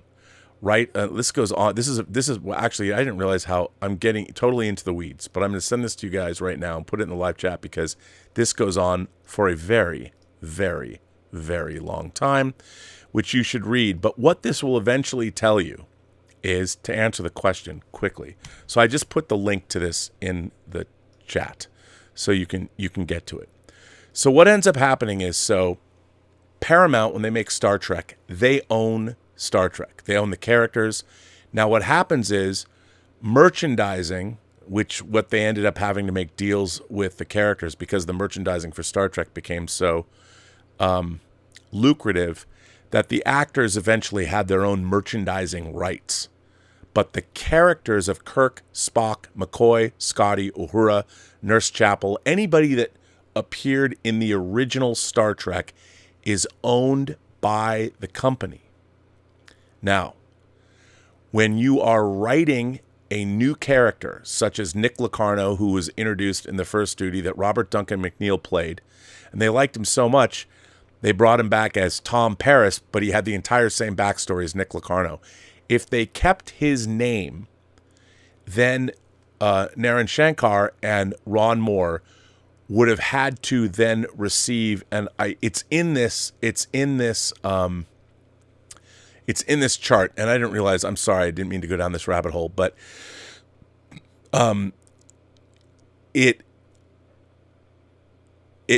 so the separated rights, if you create that character, you would have separated rights for that character. And if they use that character again, and then that character becomes a series regular, then you have a piece of that. You have a piece of Voyager. If Nick Locarno became part of Voyager, and remember, so for instance, like Chief O'Brien, theoretically, was owned by Next Generation because Colin Meaney was on Next Generation for a long period of time, and Chief O'Brien became a character on the show, so he was owned. But then he became, now I don't know what the rights, I don't know who created, I don't remember who, like, he was on very early. I don't know when he got his name, as Chief O'Brien, but the series itself. But when he was brought over to Deep Space Nine, that's why the series creators, they get paid and they're executive producers for the whole show. But the same thing would be true if they took Tom Paris over. If Nick Locarno became Tom Paris, then they would have to pay Naren Shankar and Ron Moore as executive producers, or maybe even have co-creatorship of the show. I'm not sure. But that's where separated rights come from. And it's a very complex, interesting thing. Again, I'm sorry if I don't know if anyone's still watching the show after becoming that out in the weeds, but it's a great question. So I did put the link in the live chat, so Patrick, you can read that about separated rights. It's really, really interesting, and it gets really, really complex. So where I object to it, this is where I object, and I did a story on this about Grand Admiral Thrawn.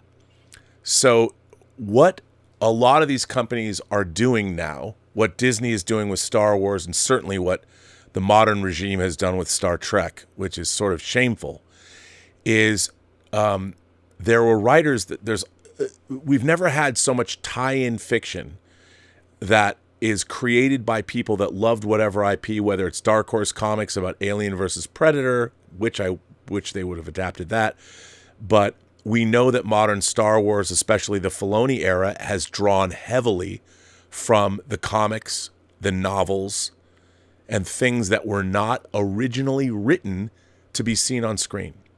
So there is the conventional wisdom, and what the studios want to believe is that when you have signed a contract, and this happened with like Marv Wolfman and Blade, when you sign a contract as work for hire, the idea is the studio or whoever's, if you're working on an existing IP and you write a novel, Lucasfilm would own outright everything you've done in that novel.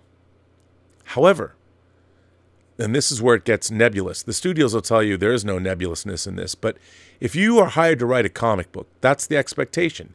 You're hired to write work for hire as a comic book creator. Now, the studios will tell you that, yeah, we own your work outright. But when you're writing a comic book, now it's probably different. But before, it was like, well, okay, but if you're going to take something I wrote in comic book form, and I got paid however many dollars I got paid for my page count, and now you're taking that character and you're turning him into a movie character that makes $100 million, and I created that character, my work for hire agreement did not say that you could turn it into a movie character. Now I'm sure these contracts say we own this character in perpetuity throughout the universe and we can do whatever the fuck we want with it. But what's interesting is a contract for an original movie doesn't say that. A contract, if you write an original movie, it says in your contract, if there's a TV show made out of it, there's a sequel made out of it, you've pre-negotiated the rights for spin-offs. But people who are writing spin-off fiction don't have that luxury, which is a shame because nowadays modern Star Trek can purloin from anything they want. They can take whatever the hell they want, and the writers who write TV shows can be like, I'm going to steal that from David Mack's book. Dorothy Fontana wrote one book about Vulcans that has number one's backstory in it. Let's just steal that backstory and use it for our own character. And even modern Star Trek, Strange New Worlds in the first season, they stole an entire storyline from the great science fiction writer Ursula K. Le Guin. When Star Trek, the original series, the episode with the Gorn, this is even more hilarious to me. So the Gorn appeared in one episode of Star Trek. Now the Gorn was an original creation by, I think it was Gene Kuhn. Don't quote me on that, but it's a first season Star Trek episode called Arena. It bared a striking similarity to a story written by a guy named Frederick Brown. And the studio came up with this, and it wasn't an exact lift, but it was similar. So lawyers and things suggested, let's credit Frederick Brown for the story on this. And they paid him. They credited him and paid him. Not modern Star Trek. Alex Kurtzman will get on and do an interview. Yeah, we're very heavily influenced by Ursula K. Le Guin's story, Those Who Walk Away from Umlaus. Well, why don't you take a page from the original series and go, story suggested by Those Who Walk Away from Umlaus, and give the woman credit. Don't just give her credit in an interview. I mean, maybe donate and by the way, it's not a whole lot of money. If you're going to steal her work, you stole Dorothy Fontana's work from her novel. I mean, why not say Una's number one's backstory suggested by Dorothy Fontana in her one Star Trek novel, Vulcan's Glory, written in the late 80s? Why not do that? It's the honorable thing to do. I mean, but as I always say, you don't get what you deserve. You get what you negotiate. So now you have all these writers who, it's ironic because they've broken into writing. A lot of people who write fiction, whether it's whether it's Max Allan Collins writing a lot of movie tie-ins, like Alan Dean Foster wrote a lot of movie tie-ins. They used that, and they made money to write their own original science fiction or detective novels. You know, it's a big deal. Comic book writers, the guys who wrote the Alien comics for Dark Horse or Aliens versus Predator or Star Wars, these are people that believed. These are fanatical Star Trek fans. And I mean, J.J. Abrams stole a lot from Dark Empire. The entire coming back of Palpatine was in Dark Empire from 1991. They should have gotten credit for that, although they did it in Rise of Skywalker badly. And it's really weird. It's a bizarre way to live. But that's the world we live in. Thomas Logan says, tell us about your first time watching A Clockwork Orange from 1971. Its VHS debut was June of 1980. Thoughts on A Clockwork Orange and where it ranks in Kubrick's filmography? Well, folks, I got my first VCR in May of 1980. That was my big gift for my bar mitzvah for my grandfather. My grandfather had a furniture store, Schoenfeld's Furniture, in Tacoma, Washington. It was a family business that, I kid you not, began in Tombstone, Arizona. And it went from Arizona to San Francisco and eventually wound up in Seattle. And it kind of followed the gold rush up north. And so my grandfather's family, the Schoenfelds, were basically descended from German Jews. And I'm from Seattle. So I got my VCR in May of 1980. And in May of 1980, I started going to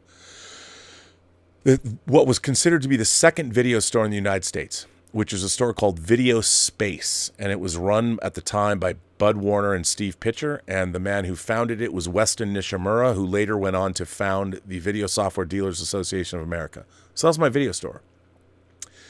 And I walked in there flush with bar mitzvah cash and my new VCR. And there was not a whole lot of movies that came out on pre-recorded cassette at that time. Very, very little. Universal hadn't started their home video company. You could get 20th Century Fox movies. And I saw Clockwork Orange. I would have seen it probably right when it came out, because that summer they kind of put me to work in that video store. And A Clockwork Orange, now here's the thing, as in the post-Star Wars era, a lot of books came out. The one I remember the most, and I've told the story so many times on this channel, but I'll tell it again. There was a book that came out called Alan Frank. It was by Alan. It wasn't called Alan Frank. It was by Alan Frank. It was a book called Sci-Fi Now, a pictorial history of the science fiction film. And it was a book that I read, and it went all the way back to the dawn of films, you know, in the teens, silent era, George Méliès and all that. And you always saw, like, I had the science fiction encyclopedia. Clockwork Orange was a movie that appeared in a lot of these books that I had. And it was 1971. I mean, we're talking 1980. And 1980, we're only 9 years away from when Clockwork Orange came out. So between that time and 1980 was the year The Shining came out. So there'd been Clockwork Orange, there'd been Barry Lyndon, and The Shining came out in 1980. And so I saw Clockwork Orange. I probably got it the month it came out because I was working at the video store, so that makes sense. Clockwork Orange was the first movie in my life that and the thing is, because I'd seen pictures from it, I didn't know what Clockwork Orange meant. I didn't know, you know, something that looks real on the inside but is actually mechanical. I mean, looks real on the outsides but mechanical on the inside. I didn't know what that meant. I didn't know what the NADSAT language was. I didn't know anything about Clockwork Orange. I just knew that it was a science fiction movie, because it appeared in all these these books, and they had, you know, pictures of the milk bar. I'm like, I didn't know what the fuck that was. Clockwork Orange was the first movie in my life that I watched twice back to back. I was blown away by it. And it replaced, so War of the Worlds, the original Byron Haskin directed War of the Worlds, was my favorite movie from the time I was 5 years old to the time I saw Star Wars. Actually, that's not true. It was my favorite movie when I was 5 years old until I saw Logan's Run in 1976. Then Logan's Run became my favorite movie. Then Logan's Run was replaced a year later by Star Wars. That was my favorite movie. In the summer of 1980, Star Wars was replaced as my favorite movie. Well, Star Wars was replaced by Empire Strikes Back, which was my next favorite movie. But a month later, not even a month later, weeks later, weeks after I had seen Empire, and I went on to see it 26 times that summer, same theater, it was Clockwork Orange, but only because Clockwork Orange it was the first time I delineated the difference between important movies and favorite movies. So I thought that Empire Strikes Back was now my new favorite movie of all time, but Clockwork Orange was like the most important movie I'd ever seen. And I watched it over and over. I read Burgess's book. I show this movie to everybody, which probably I shouldn't have done it as a 13-year-old. But whatever. And most of my friends were bored after the first half an hour. I'm like, but you don't understand. That's just all set up.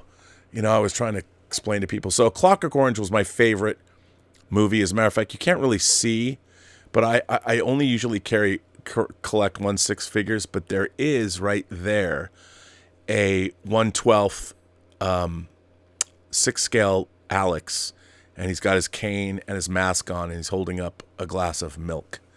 You can't really see him, but he's right there. There's a little Alex.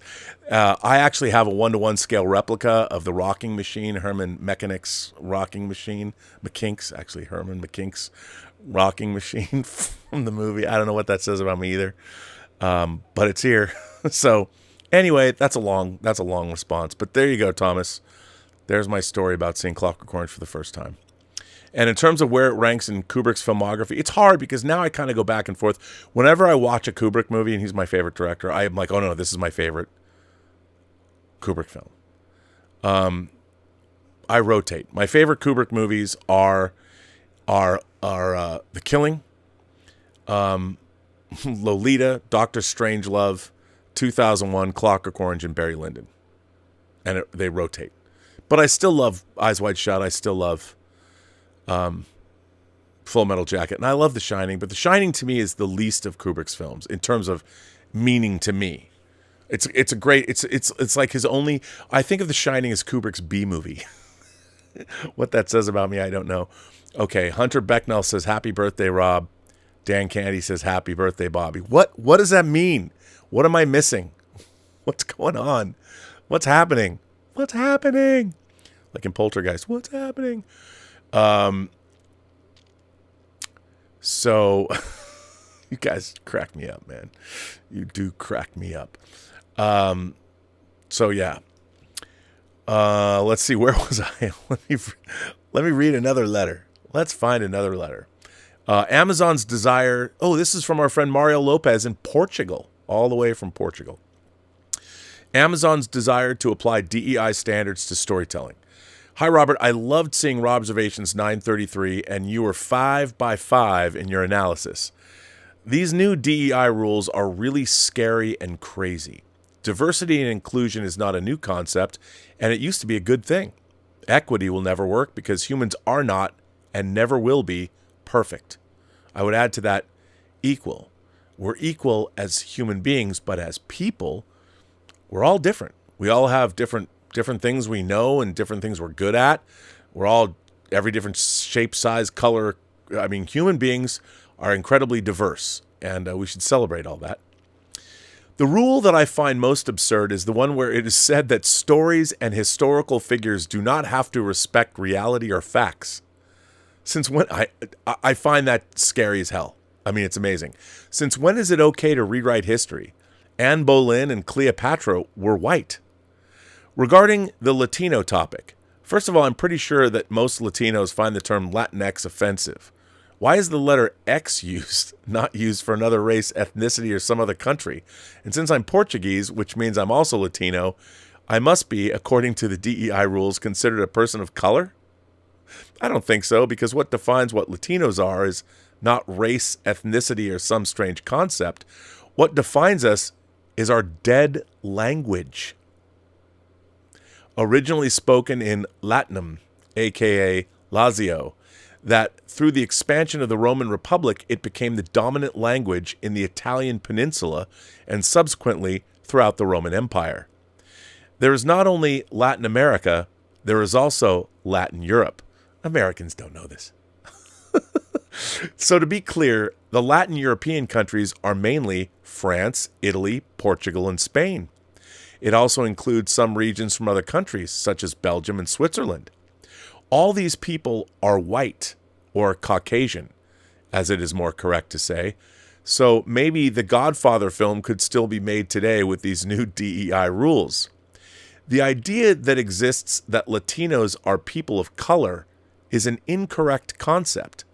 As I said before, what unites us, whether we are Europeans or from Latin America, is our original language and Christian origin, and we only classify ourselves by our nationalities.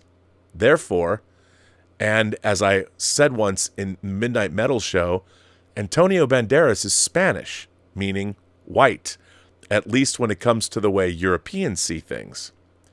The U.S. is huge and phenomenal, but there are also many other cultures and mentalities around the world, where the history of our planet was made and continues to be made. I always thought that American culture was helping the world become a better world, but now I'm not so sure about that. I also remember Grace Randolph stating that one of the problems with the film Dune was the fact that the population of Arrakis did not have anyone who was Caucasian. I don't know if she forgot that the character played by Javier Bardem, or she simply considers the Spanish actor as a person of color.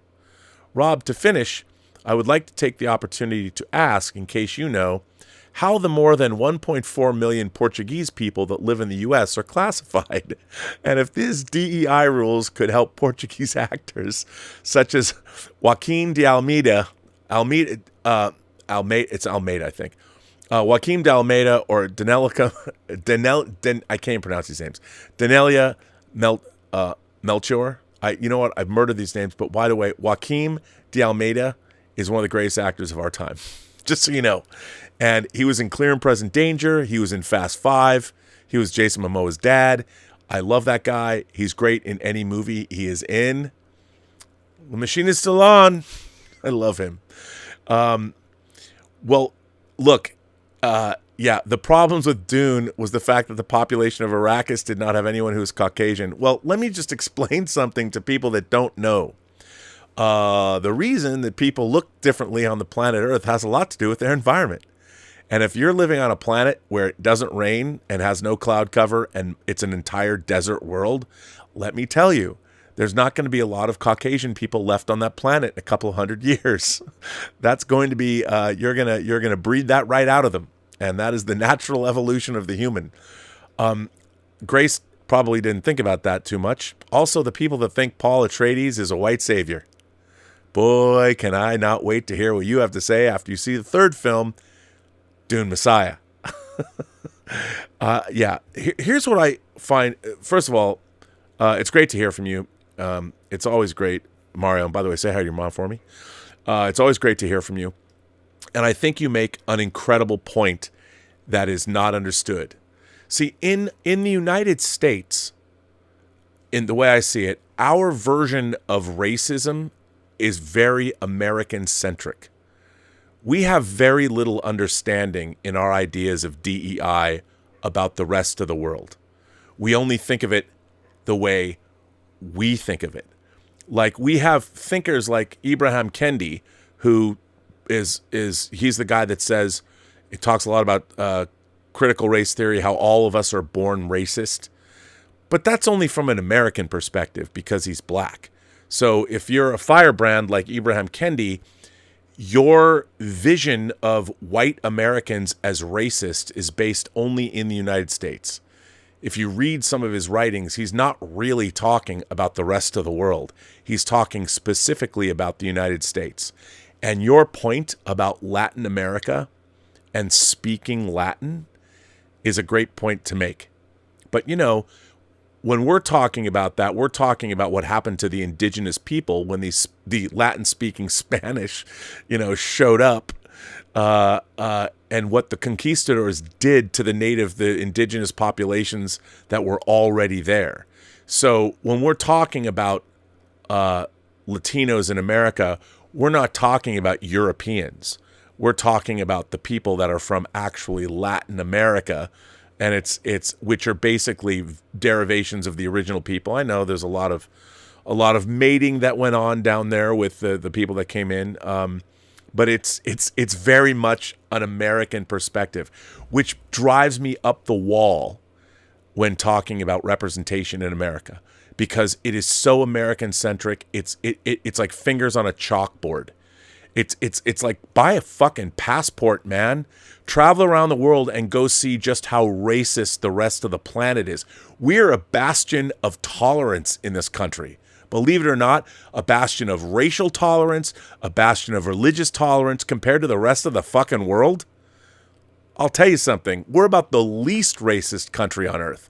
But Americans don't know that, especially younger kids that have very little sense of history. And what you just said, if you were to explain to people that the reason that people are called Latino is it comes from speaking Latin, they'd be like, what? Because we don't understand that. Americans, and I'll tell you something, I would say, and I don't have anything to back this up, but judging by what I see on social media, we have probably the least educated young people I've come across. Now, there's a lot of smart young people, and maybe it's only because the idiots are focused on social media. But just watching people talk, I don't know what people are learning. Maybe that's teaching to the test. But I love getting letters like yours, Mario, because the knowledge contained in it is very much worth sharing. So I want to thank you for writing this letter. And yeah, it's the dialogue in the United States about race relations is so American-centric to be almost comical. And it's really ridiculous. And by the way, we used to be going on a very nice, natural, evolutionary path where people were being accepting, all kinds of rights. You know, it was not much of a problem. It was getting better all the time. Stuff like gay marriage being the law of the land, equal rights, everything was evolving on a nice path until about 2013. 2013 with social media and, Marxist theory and all that spun everybody out of control. And everybody became raging narcissists and navel-gazing and look at me, look at me, look at me, and I want things the way I want things right now, and if you don't give them to me. And it's really weird. I mean, I haven't read, actually, you can go back. There's a lot of really interesting studies that are delving into this and how it's dominated our discourse and how it's literally been injected using social media as the needle. It's been injected into believe it or not, it's a contagion. It's a virus that has literally been injected to our society through social media, and it was designed to undermine the West. And I know that seems tinfoil hat conspiracy theory, but when you start digging into it and watching how certain things and looking at how society has gone over the last 10 years, it's very interesting. And I'm no conspiracy theorist. You know, it's all about control. It's all about being able to control and make money. Control people so you can ultimately make money. I really wish that there was some, evil cabal. There is people that want to stay rich, obviously, and they are manipulating world markets and all that. That happens all the time. But it's only about money. I kind of really wish that there was some kind of, and people will laugh, but you read about these adrenochrome drinking Satanist Democrats. I only wish that were true, because at least, maybe I could go join that cabal. Same thing I feel about, the Zionist, the Protocols of the Elders of Zion. Go look that up. The Zionist-occupied government, Zog, taking over the world. I keep waiting for when are the secret Jews going to call me and say, come on, I can pass for a Gentile. Why don't you hire me? I want to be part of your world cabal. I have mortgage payments to make. What can I do? But it's never, why don't we really have some supernatural entity like Satan who really wants to do something like steal the souls of all of us? That I could get behind. But at the end of the day, it's just about money and power, which is a little disappointing. I wish that like they were converting, like in Moon Knight, when you've got two Egyptian gods battling over the Great Pyramid, stealing the souls of passersby on Cairo streets. At least they're eating the souls of people. Now we're just a bunch of horrible creatures that somehow the cosmic infinitude has given birth to, and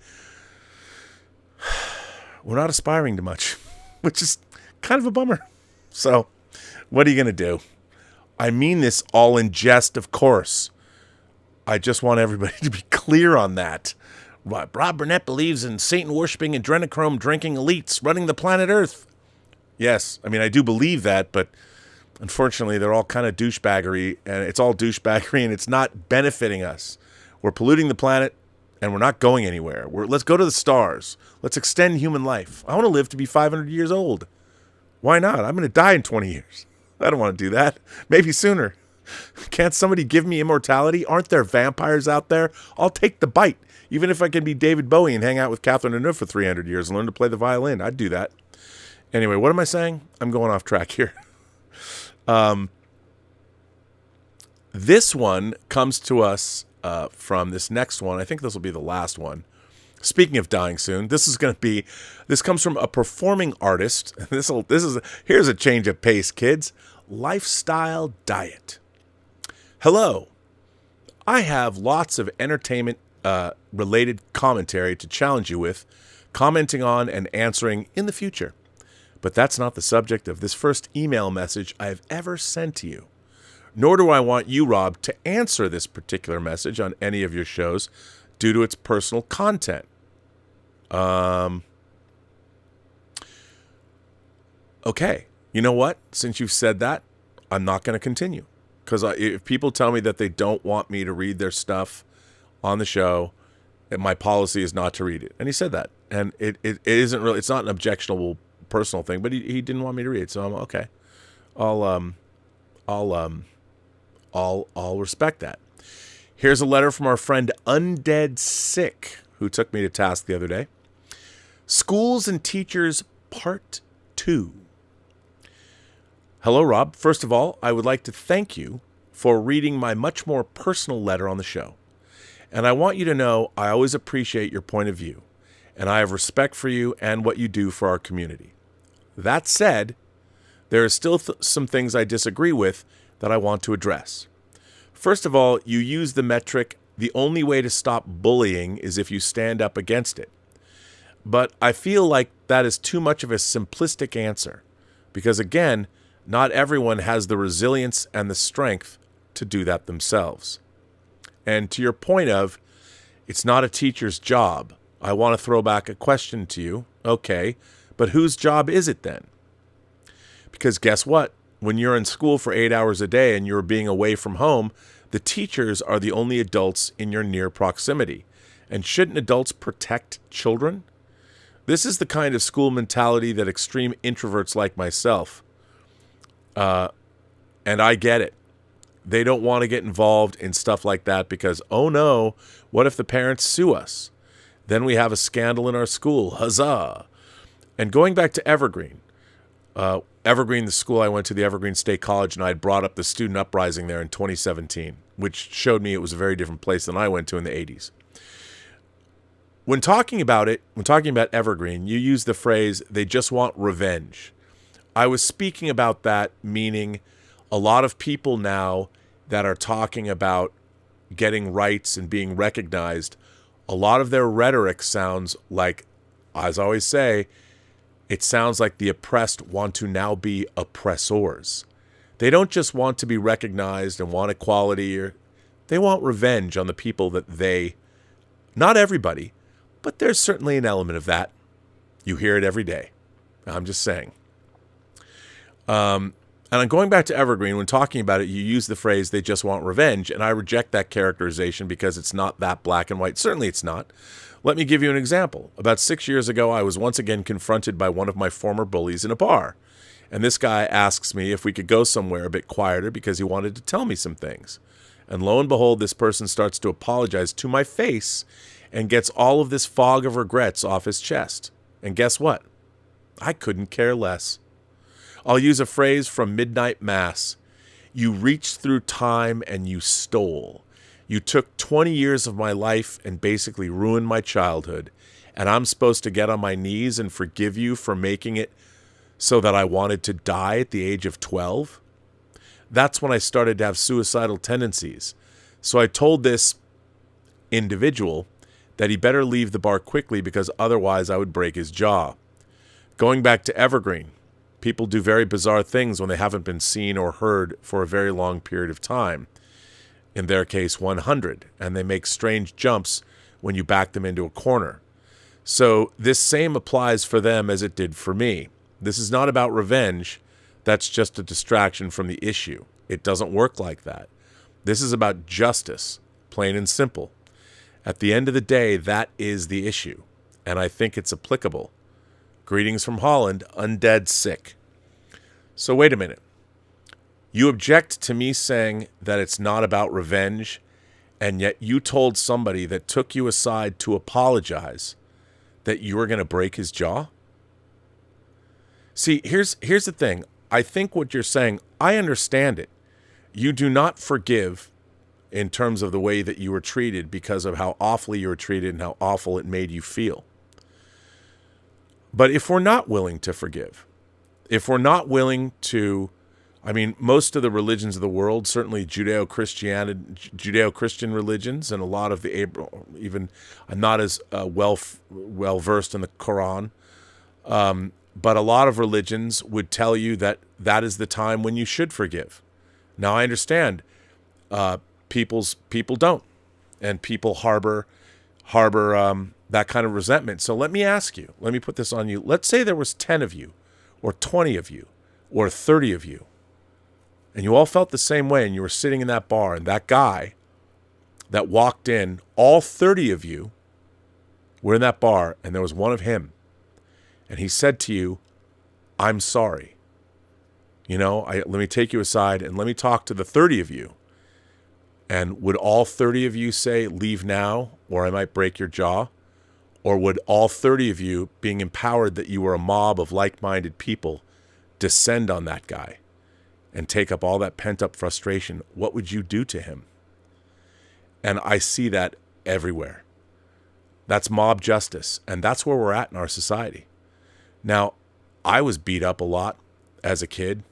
You know, I had a big mouth.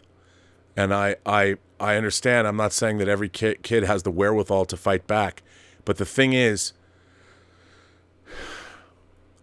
we live in an indifferent universe. And Stanley Kubrick said, in our indifferent universe, it is up to us, to each one of us, we have to provide the light in the darkness.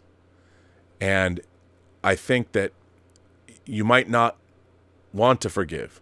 Vito Corleone said, "If my son should get struck by lightning, then I do not forgive." But after all this time, if the response, when someone comes to you, remember, that person came up to you, he'd thought about this his whole life, and the way you were tormented by what they did to you and the feelings that he made you feel, or they made you feel, he too was probably tormented with what he'd done. And he had to live with the way he was and what he did to people.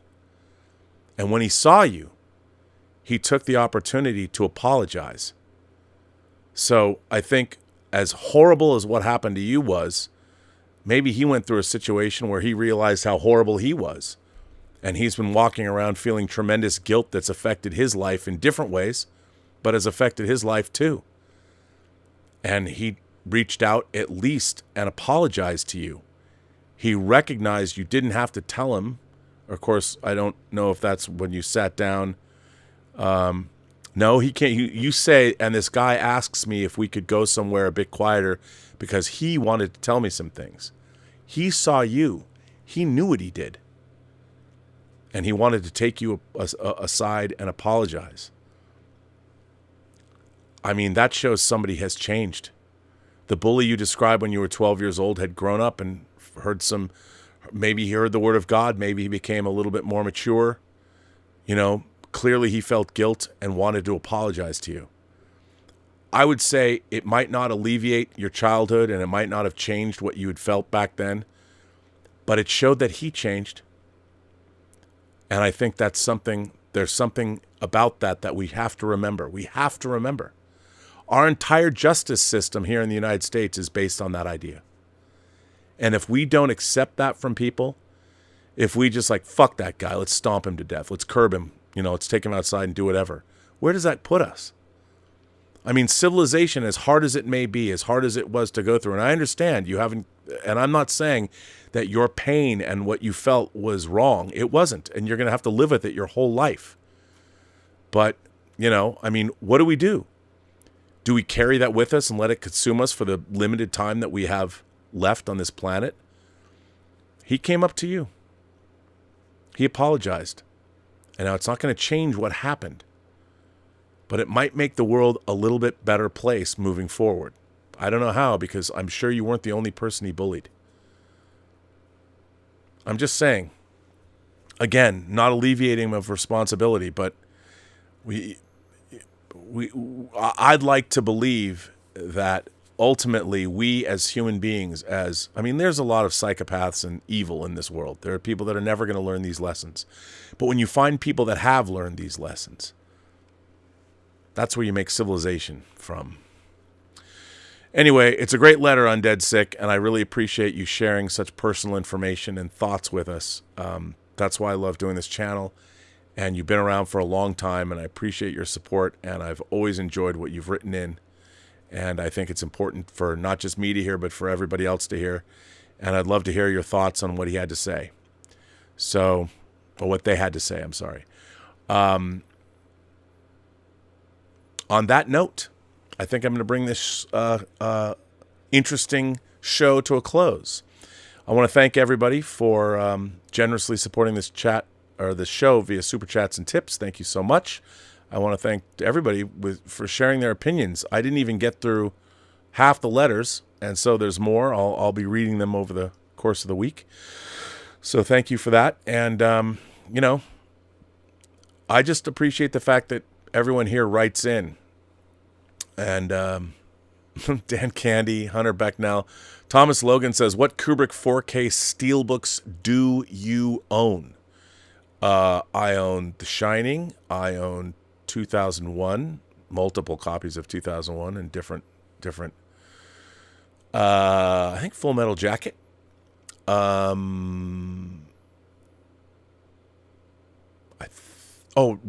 Strangelove I have as part of a box set, the Columbia box set.